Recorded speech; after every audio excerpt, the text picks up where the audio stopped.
The Republic of the Philippines has through its history and legal tradition found religion to be a salutary element of our lives as a people.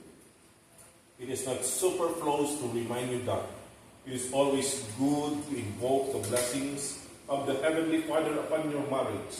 You must learn to practice together, go to church together, and make God a third party in your marriage, because only in so doing can you be sure that your marriage will stand a solid ground.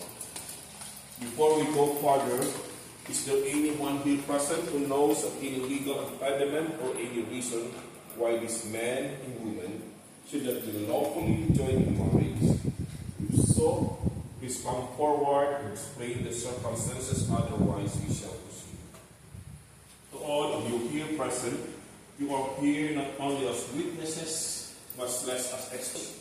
You are here to assure the state that when the demands of conjugal life weigh heavily upon them, you will be there with your support, your encouragement, and your friendship. Okay. Your face itself. Noemi. Oh, di pa. Yan.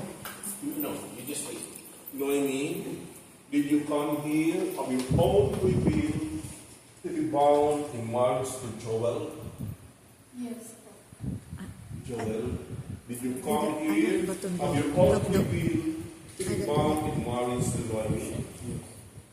Do you take upon yourselves the duties of marriage of your own free will and voluntarily? Yes, I do. Okay. Exchange of promises, Noemi. Do you take Joel here present to be your lawful husband and you give yourself to him as his wife? Yes, I do. Okay. Joel, do you take Noemi here present to be your lawful wife and you give yourself to her as her husband? Yes, I do. Okay. To the couple, Joel Garcia and Noemi Cabenius Ocasla Garcia. Do you promise to be faithful and true to each other as long as you both shall live? Yes. Yes, I do. Praise yourself. Okay. Natubang na. Kaptian eh. Yan. You hold this one. Where's your left ring finger? Okay. You hold. Okay. You just repeat after me. Repeat after Judge. Okay. I just look at those notes. Because you are going to make a promise to be fair. Noemi,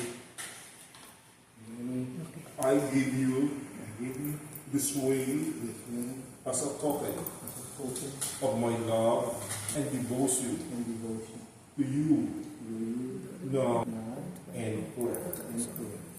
Yes, sir. You insert the ring. Okay. And you do the same. You hold the left ring finger.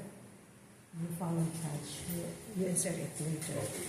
Just do the same. Joel, Joel, I give you I gave you this ring this ring as a token as a token of my love of my love and devotion and devotion to you to you now now and forever. and forever.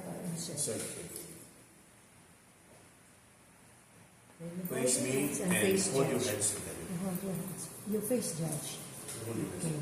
By the authority of the Republic of the Philippines as presiding judge of this court, MPCC Tacloban City, I now pronounce you Joel Garcia and Noemi Cabenius Ocasla Garcia as man and wife.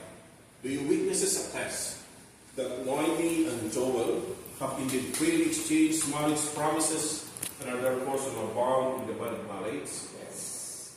In behalf of the Republic of the Philippines, I wish you well. I wish you God's blessings, and I urge you to represent the community, to accept them as a new couple in our community, and to support them.